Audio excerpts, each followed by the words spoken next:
Hello students, हम कर रहे हैं इकोनॉमिक प्लानिंग 1947 से 1990।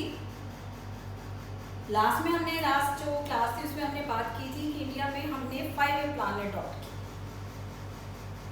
अब ये जो 5 ईयर प्लान का जो सिस्टम है ये मैंने बोर्ड पे दिया हुआ है। कौन कौन सी प्लानिंग किस ड्यूरेशन से किस ड्यूरेशन तक रही। ये जो प्लानिंग पीरियड है ये आपसे 1 मार्क में या एमसीक्यू में क्वेश्चन पूछा जा सकता है कि जो प्लानिंग है उनका पीरियड कहाँ से कहाँ तक। सब में मंथ डे सेम रहेंगे क्योंकि कोई भी न्यू इकोनॉमिक पॉलिसी जो है, कोई भी प्लानिंग है वो 1 अप्रैल नए फाइनेंशियल ईयर से शुरू होती है और नया फाइनेंशियल ईयर हमारा होता है 1 अप्रैल से। और फाइनेंशियल ईयर का एंड हमारा क्या होता है? फाइनेंशियल ईयर का एंड हमारे पास होता है 31 मार्च। तो इसमें डे, डेट और मंथ सेम रहेगा, ईयर सबकी चेंज क्योंकि प्लानिंग फाइनेंशियल ईयर के शुरू से होकर नेक्स्ट जो फाइनेंशियल ईयर है जहां भी जिस साल तक भी वो चल रही है उसके एंडिंग पीरियड तक अडॉप्ट। तो यहाँ एक एक प्लानिंग को हम अडॉप्ट करेंगे। अब एक एक जो प्लानिंग है उसको हम लेंगे, उसका ये आपको याद करने पड़ेंगे जो ईयर हैं। सबसे पहले जो हमारी फर्स्ट 5 ईयर प्लान है, फर्स्ट 5 ईयर प्लान हमारा प्लानिंग कमीशन 1950 में एस्टेब्लिश हुआ था। तो जो हमारी फर्स्ट 5 ईयर प्लान है वो 1951 1 अप्रैल 1951 को अडॉप्ट की गई। पूरा ड्यूरेशन पीरियड 5 ईयर्स में अगर ऐड कर दो तो ये 31 मार्च 1956 को ये कंप्लीट हो गई। सेकेंड 31 मार्च 1956 को खत्म हुई। तो अगले प्लान सेकेंड 5 ईयर प्लान हमारा 1 अप्रैल 1956 से 1961। थर्ड 1961 से 1966। ये तो हमारा लगातार चल रहा है। उसके बाद देखिए यहाँ बीच में ब्रेक है। अब बीच में ब्रेक कैसे है? यहाँ टर्म हमने यूज की हुई है प्लान हॉलीडे। 1966 से 67, 67 से 68, 68 से 69। ये आपको पता होना चाहिए। अगर लगातार होता तो चार्ट बनाने की जरूरत ही नहीं पड़ती, 5 साल ऐड करते चले जाते, याद करने की भी ऐसा कोई ज़्यादा नीड नहीं होती। लेकिन बीच बीच में यहाँ कई जगह प्लान हॉलीडे हैं, उनका रीज़न क्या है, वो क्यों हुए, ये हमें देखना है। अब ये थर्ड 5 ईयर प्लान का टाइम देखो क्या था, 1961 से 1966। अब इस प्लानिंग के दौरान हमारे बहुत बड़े बड़े इवेंट्स हुए अनएक्सपेक्टेड। फॉर एग्जाम्पल चाइना के साथ वार हुआ इसी 5 ईयर प्लान में 1962 में, जो अनएक्सपेक्टेड था। आज का सारे दिन ये चाइना के साथ चलता रहता है। तो उस समय 1962 के वॉर की बहुत बर्बाद हो गई। उसमें भारत जो है भारत चीनी भाई भाई ऐसे करके कुछ थे, लेकिन एकदम 1966 में चाइना ने अटैक कर दिया, बहुत बड़े युद्ध को हमें झेलना पड़ा। उसके बाद इसी 5 ईयर प्लान में 1965 में हमारे पास पाकिस्तान से युद्ध हुआ हमारा। 62 और 65 इस योजना के दौरान हमें दोनों को बहुत बड़े युद्ध जो हमें झेलने पड़े। साथ में इसमें क्या हुआ, जब 65 में पाकिस्तान के साथ हमारा युद्ध हुआ तो हमारे साथ कुछ ऐसे हमें डिसीजन लेने पड़े जिसके कारण हमारी फॉरेन एड जो है, विदेशी सहायता थी, वो भी बंद हो गई। फिर 1965-66 में ही हमारे पास देश में बहुत बड़ा अकाल पड़ा। अब अकाल ग्रोथ मतलब इसका भी हमें नहीं पता होता। बारिश नहीं हुई, बारिश होने की वजह से एग्रीकल्चर प्रोडक्शन की कमी हुई। तो ये जो 3 रीजन थे, 2 युद्ध और एक इतना बड़ा ग्रोथ, उसके कारण जब हमें जो 5 ईयर प्लान अडॉप्ट करनी थी उसके लिए देश के पास रिसोर्सेज ही नहीं बचे। क्योंकि जब हम नई 5 ईयर प्लान शुरू कर रहे हैं तो उसमें जिस एरिया को हम प्रायोरिटीज देते हैं उसके लिए अच्छे खासे फंड की व्यवस्था होती है और शुरू में 5 ईयर प्लान शुरू होते साथ ही वो फंड उनको अलॉट कर दिया जाता है। अब वो फंड हमारे पास थे नहीं क्योंकि युद्ध में आपने देखा होगा कि युद्ध में तो हमारे कितना एक्स्ट्रा पैसा खत्म होता है। 2 युद्ध हमने झेले अनएक्सपेक्टेड, कोई तैयारी नहीं थी। तो अचानक हमें महंगे हथियार खरीदने पड़े, जो युद्ध में जो इंजर्ड और डेथ जो आर्मी पर्सन थे उनको हमें कंपनसेशन देना पड़ा, देश को बहुत ज़्यादा क्षति उठानी पड़ी, प्रोडक्शन बंद हो गया एट ए टाइम। जैसे इस समय आप देखिए सारी इंडस्ट्रीज बंद है, सब मास्क और सैनिटाइजर का प्रोडक्शन कर रहे हैं। आपने देखा होगा लॉकडाउन के दौरान जो कार इंडस्ट्रीज है वो भी इस टाइम में पीपी किट और इन सब का प्रोडक्शन कर रही थी। तो ऐसे जब युद्ध हुआ तो जो जितनी भी इंडस्ट्रीज थी उन्होंने अपना प्रोडक्शन बंद करके और जो युद्ध में काम आने वाली चीज़ें थी उनका प्रोडक्शन शुरू कर दिया था देश के लिए। तो हमारे पास फंड ही नहीं था, गवर्नमेंट के पास फंड नहीं था कि गवर्नमेंट नई 5 ईयर प्लान को अडॉप्ट कर सके। तो हमने 1 साल के लिए 1 ईयर प्लान फोकस किया 1966 से 7। लेकिन 1 साल में हमारे हालात ठीक नहीं हुए, फिर अगले 1 साल के लिए फिर 1 ईयर प्लान अडॉप्ट की गई, तब भी हालात ठीक नहीं हुए। उससे अगले 1 साल के लिए फिर हमारे पास 1 ईयर प्लान अडॉप्ट की। तो ये 3 ईयर प्लान नहीं है, ये 1 ईयर के प्लान है, क्योंकि इकोनॉमी ठीक नहीं हो रही थी, हमारे पास रिसोर्सेज नहीं था नए 5 ईयर प्लान को अडॉप्ट करने का, इस वजह से हमें ये सब कुछ करना। तो ये हमारे पास प्लान हॉलीडे ईयर पूछा जा सकता है, और ये 3 इयर्स नहीं थी, 1 ईयर की प्लानिंग थी। उसके बाद 4th 1969 तक 3 सालों में देश कुछ रिकंस्ट्रक्ट हुआ, कुछ रिसोर्सेज हमारे पास गेन हुए, तो हमने 4th 5 ईयर प्लान को 1 अप्रैल 1969 से 31 मार्च 1974 तक अडॉप्ट किया।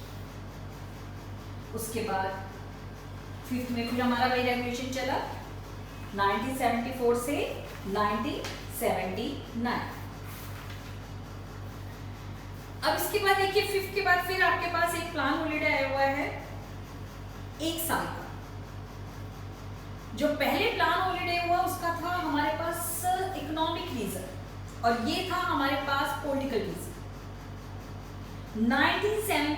1979 पॉलिटिकल हिस्ट्री में क्या हुआ था कि 1947 से 1978 तक कांग्रेस ने शासन किया। सेंट्रल गवर्नमेंट जब भी आई, सेंट्रल गवर्नमेंट कांग्रेस की। 1979 फर्स्ट ईयर ऐसा था जिसमें देश की सेंट्रल गवर्नमेंट में भाजपा भारतीय जनता पार्टी को बहुमत मिला। अब ये जो प्लान है नया जो था 6 ईयर प्लान जो अडॉप्ट होना था वो होना था 1 अप्रैल 1979। उसका पूरा ब्लूप्रिंट कांग्रेस ने तैयार किया था, लेकिन भारतीय जनता पार्टी को लगा कि कांग्रेस इतने सालों से कुछ नहीं कर रही है, तो भारतीय जनता पार्टी ने बजाय 6 ईयर प्लान करने के लिए 1 साल का ब्रेक लिया। जो प्लानिंग है उसको दोबारा देखा गया, रिकंस्ट्रक्ट किया गया उस प्लानिंग को, और 6 5 ईयर प्लान को हमने फिर 1 अप्रैल 1980 में अडॉप्ट किया। 6 5 ईयर प्लान हमारा चला 1 अप्रैल 1980 से 31 मार्च 1985, 7th 1985 से 1990। अब ये 1990 फिर हमारे पास ये प्लान हॉलीडे हुआ, जो हमने देखो पर चैप्टर में लिखा हुआ है 1990, तो कुछ ना कुछ तो 1990 में हुआ होगा ऐसा जो हमने इसको बिल्कुल अलग फेस दिया हुआ है। 1990 में इकोनॉमी में हमने यू टर्न लिया। यू टर्न लेने में हमने पूरी अपनी इकोनॉमिक पॉलिसी को नए सिरे से डिफाइन किया, नए सिरे से उनकी डेफिनेशन दी गई, पूरे कानून में चेंज किया गया। तो ये जो चेंज है ये चेंज 2 साल लिए, तो 2 साल के लिए हमने प्लान हॉलीडे अडॉप्ट किया 1990 से 1991। ये भी वही है, 2 साल का नहीं था, पहले 1 साल के लिए लिया, नई सिचुएशन ठीक हुई, फेवरेबल नहीं हुई, फिर 1 साल का फिर ब्रेक लेना पड़ा। अगली जो 5 ईयर प्लान थी 8 हमने फिर 1992 से 1997 तक अडॉप्ट। आगे मैंने इसका ड्यूरेशन पीरियड छोड़ रखा है 9, 10, 11। इसमें कोई ब्रेक नहीं था, आप लगातार जो है ऐड करते चले जाओ। जैसे अगर आप 9th का देखो 1997 से 2002, 10th का 2002 से 2007, 11th का आपके पास जो है 2002 हमारे पास आया। उसके बाद जो 10th 5 ईयर प्लान थी वो हमारी रही 2002 से 2007। 11th 5 ईयर प्लान जो हमारी रही वो रही 2007 से 2012। अब मैंने लास्ट डाली है 12th 5 ईयर प्लान हमारी 1 अप्रैल 2012 से 31 मार्च 2017। तो उसके बाद हमने 5 ईयर प्लान अभी बताया था इसी वाली मैंने क्लास में कि इसके बाद हमने क्या किया कि 5 ईयर प्लान सिस्टम का हमने छोड़ दिया।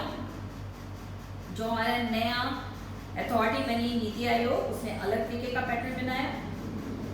तो यहाँ आप कह सकते हो कि जो लास्ट 5 ईयर प्लान थी वो क्या थी, 12th 5 ईयर प्लान थी। एमसीक्यू में ये 1 मार्क के क्वेश्चन में आ सकता है कि 5 ईयर प्लानिंग सिस्टम में हमारी लास्ट 5 ईयर प्लान कौन सी थी, उसका ड्यूरेशन पीरियड क्या था। तो हमारा लास्ट 5 ईयर जो प्लान था वो था 12th और उसका ड्यूरेशन पीरियड था 1 अप्रैल 2012 टू 31 मार्च 2017। तो ये हमारे 5 ईयर जो प्लान है उसका ड्यूरेशन पीरियड है। इसमें से आपका 1 मार्क का क्वेश्चन जो है वो बन सकता है और काफी इंपॉर्टेंट क्वेश्चन है। अब अगला टॉपिक हम करेंगे गोल्स या ऑब्जेक्टिव ऑफ 5 ईयर प्लान्स। अब गोल्स और ऑब्जेक्टिव के लिए आपने 2 तरह के गोल्स होते हैं। एक गोल होता है शॉर्ट टर्म गोल्स और एक गोल्स होते हैं लॉन्ग टर्म गोल्स।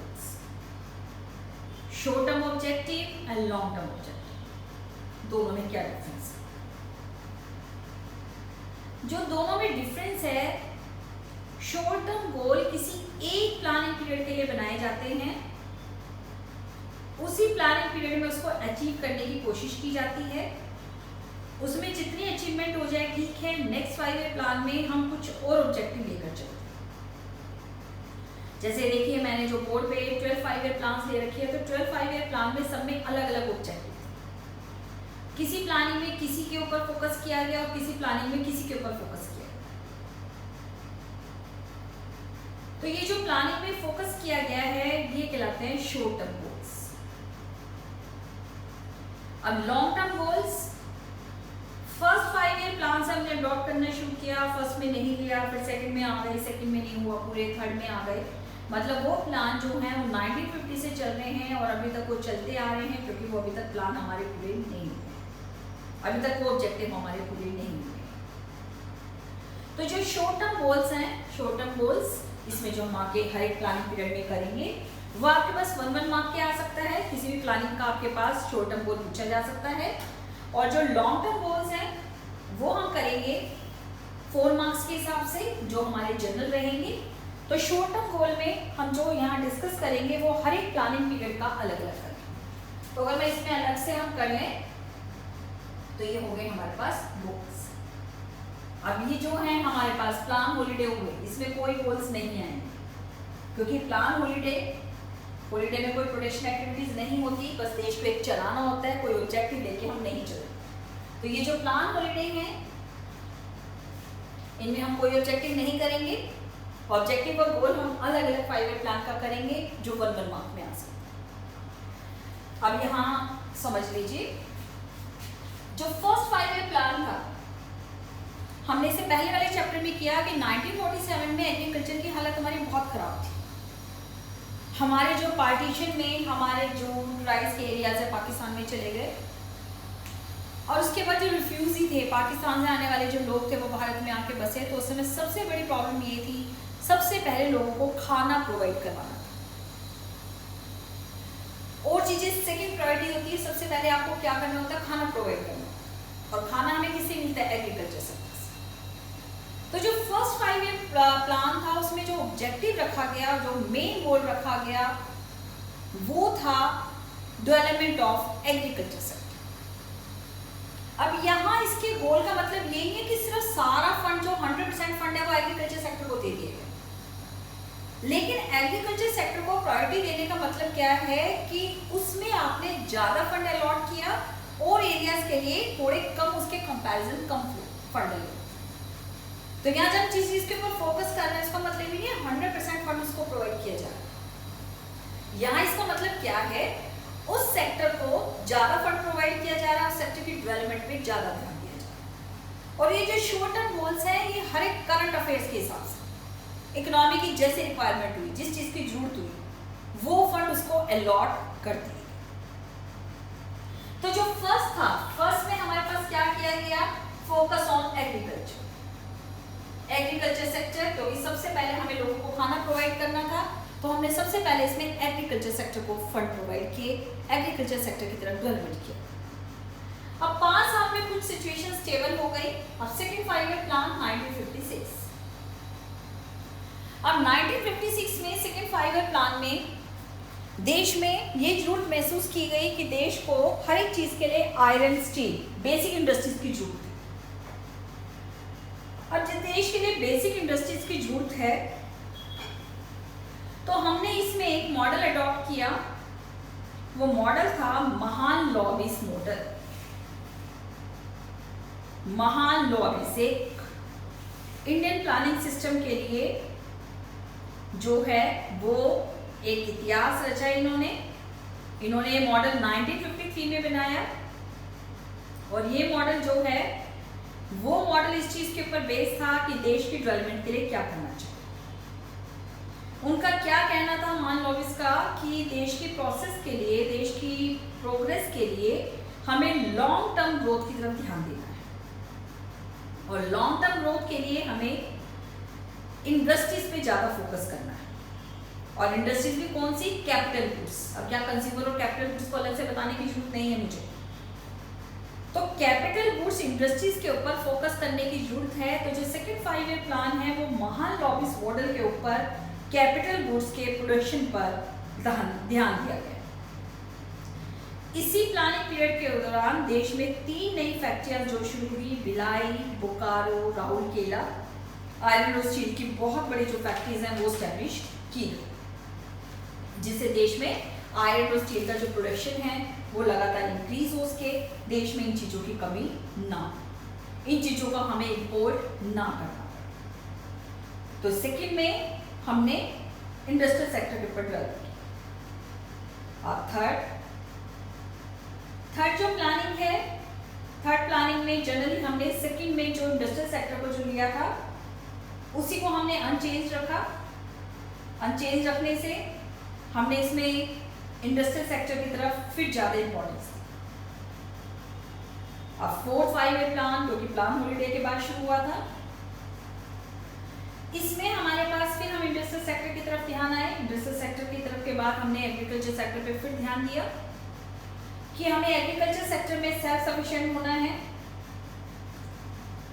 साथ साथ हमें न्यू टेक्निक एग्रीकल्चर सेक्टर में अडॉप्ट करनी है। तो 4th सेक्टर जो 4th 5 ईयर प्लान थी उसमें हमारे पास मेन जो फोकस किया गया वो किया गया सेल्फ सफिशिएंसी इन फूड ग्रेन,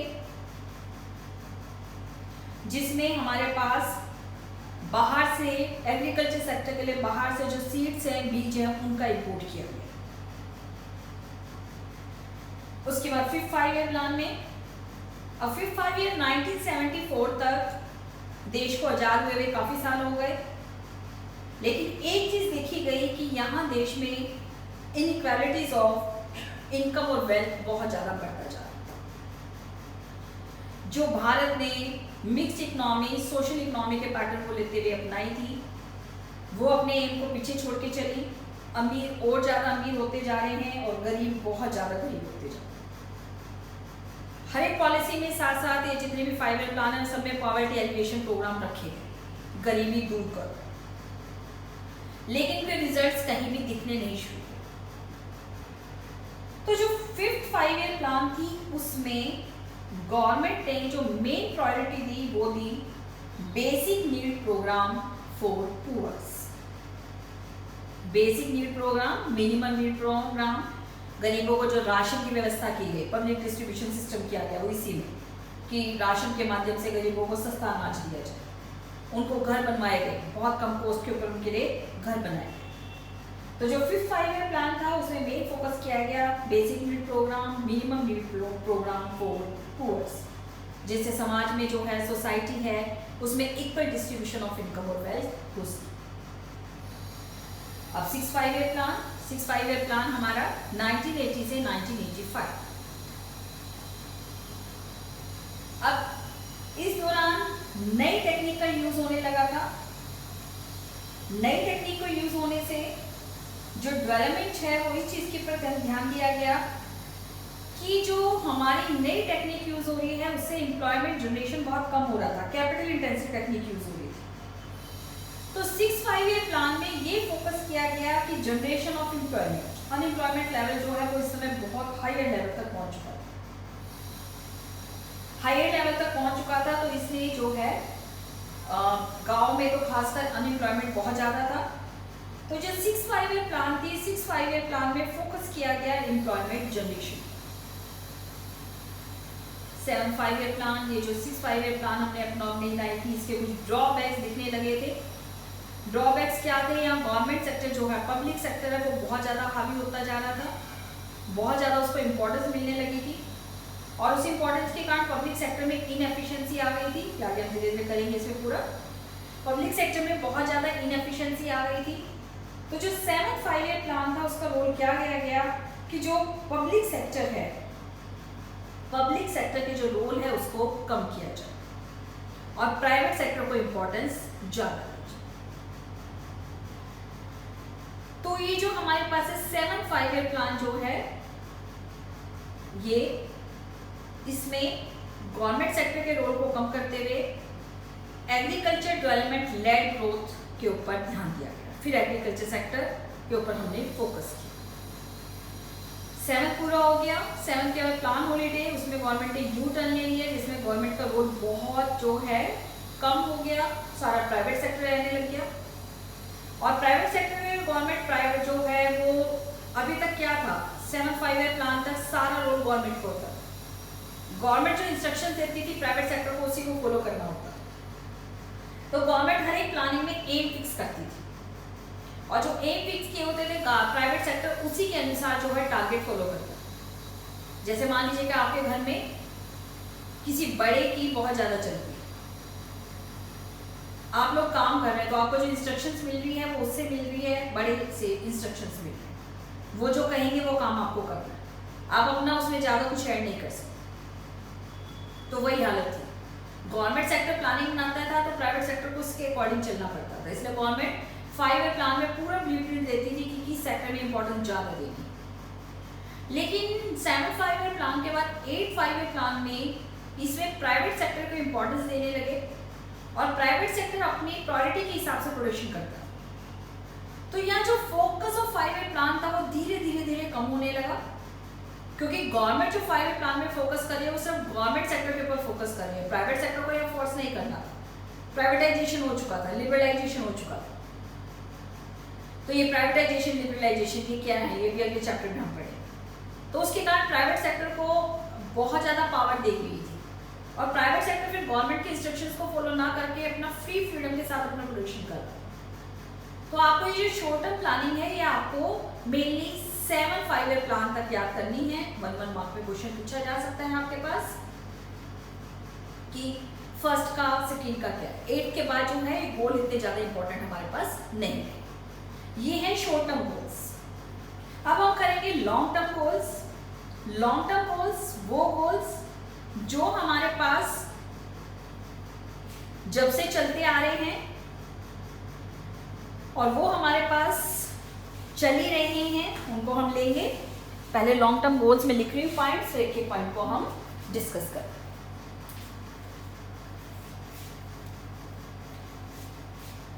ये प्लानिंग पीरियड के शुरुआत से हमारे पास चल रहे हैं, और ये अभी तक 12 ईयर प्लान तक ही चलते हैं। Long term goal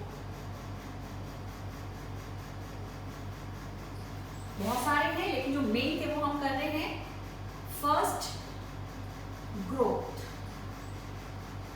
equality, self dependence,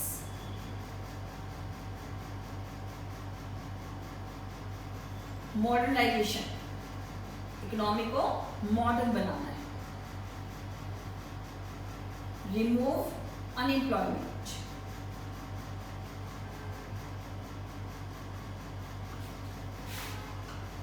poverty alleviation,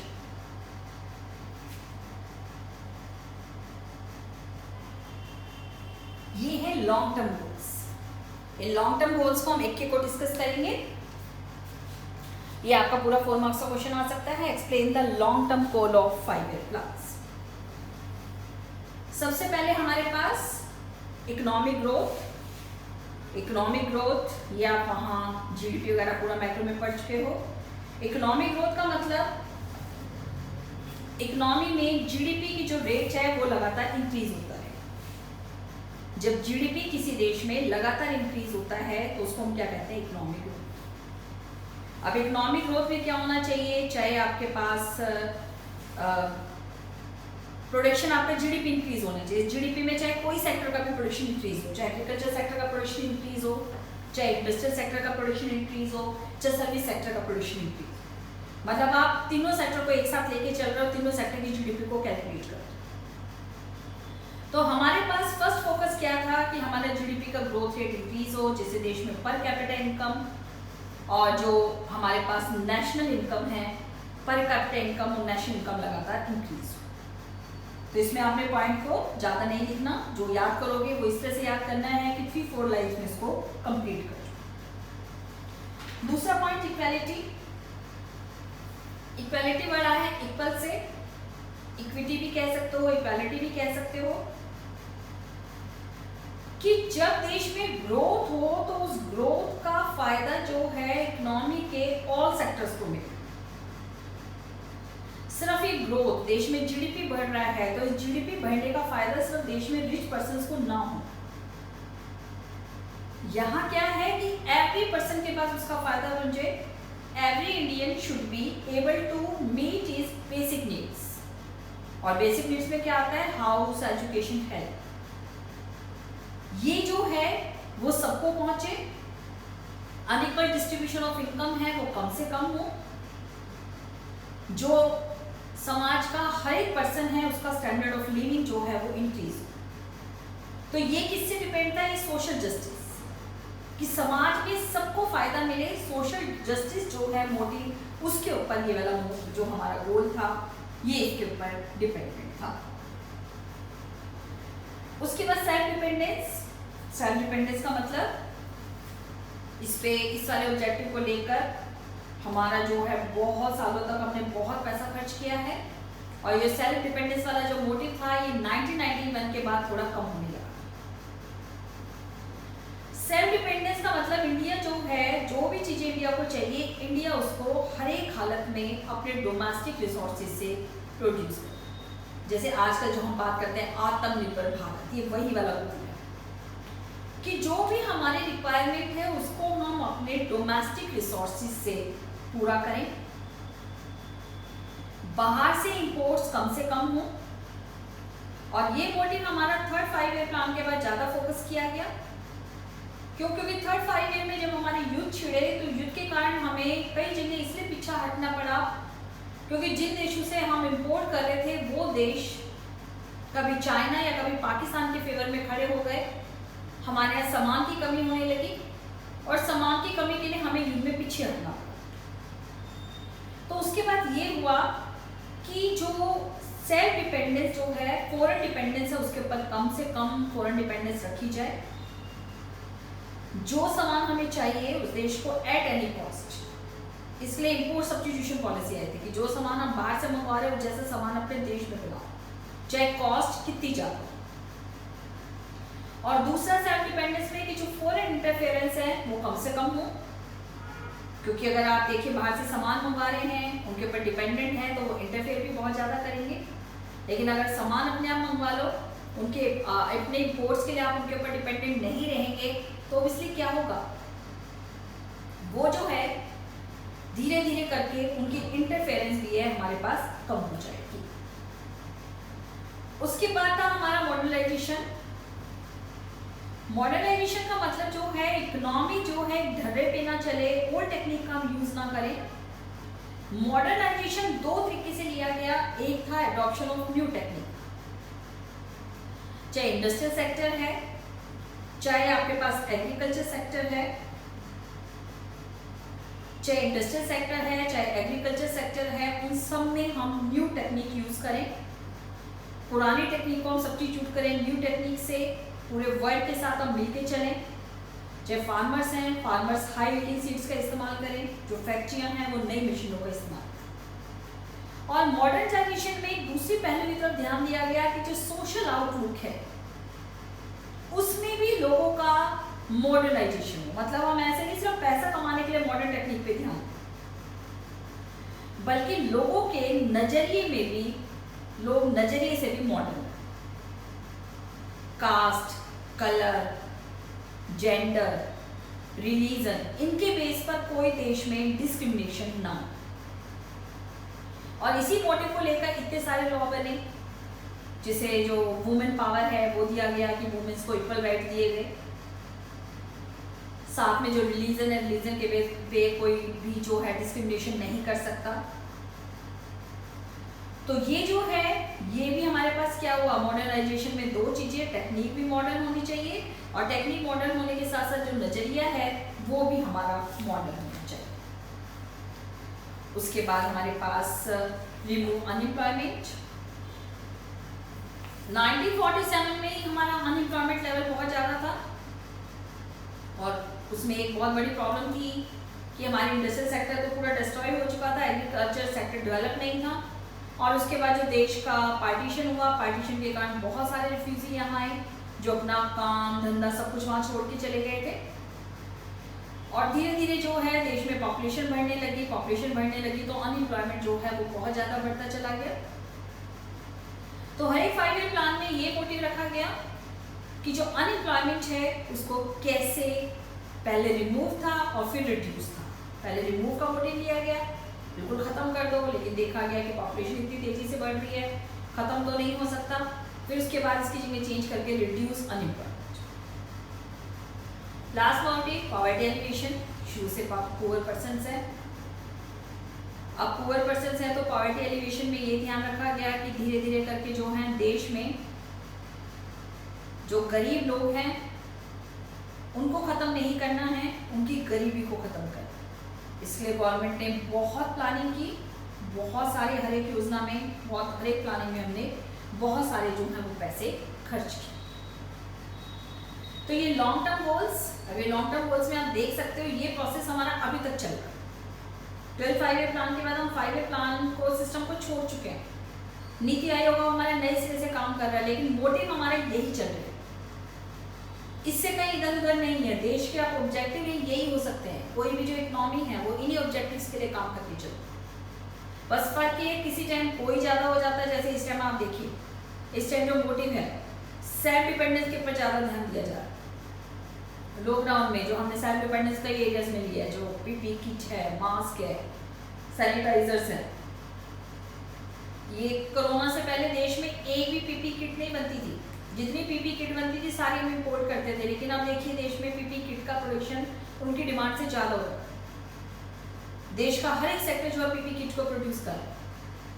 तो ये जो मोटिव है, ये मोटिव आपके लगातार चल ही रहे हैं और अभी चलेंगे, तो ये आपके पास लॉन्ग टर्म।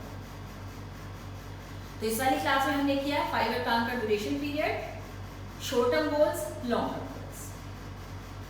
अब हम करेंगे जैसे हमने फर्स्ट चैप्टर में किया था, एग्रीकल्चर सेक्टर में क्या डेवलपमेंट हुए, इंडस्ट्रियल सेक्टर में क्या डेवलपमेंट हुए और फॉरेन ट्रेड सेक्टर में क्या डेवलपमेंट हुए। फर्स्ट चैप्टर में हमने देखा था स्टेट क्या थी, तीनों सेक्टर बिल्कुल बैकवर्ड थे। अब हम जो अगली क्लासेस में देखेंगे वो एक एक सेक्टर का एक एक लेंगे। एग्रीकल्चर सेक्टर में क्या डेवलपमेंट हुआ, उसके बाद इंडस्ट्रियल सेक्टर में क्या चेंज हुआ और फिर फॉरेन ट्रेड सेक्टर में क्या चेंज हुआ। तो इसको हम करेंगे नेक्स्ट वीडियो।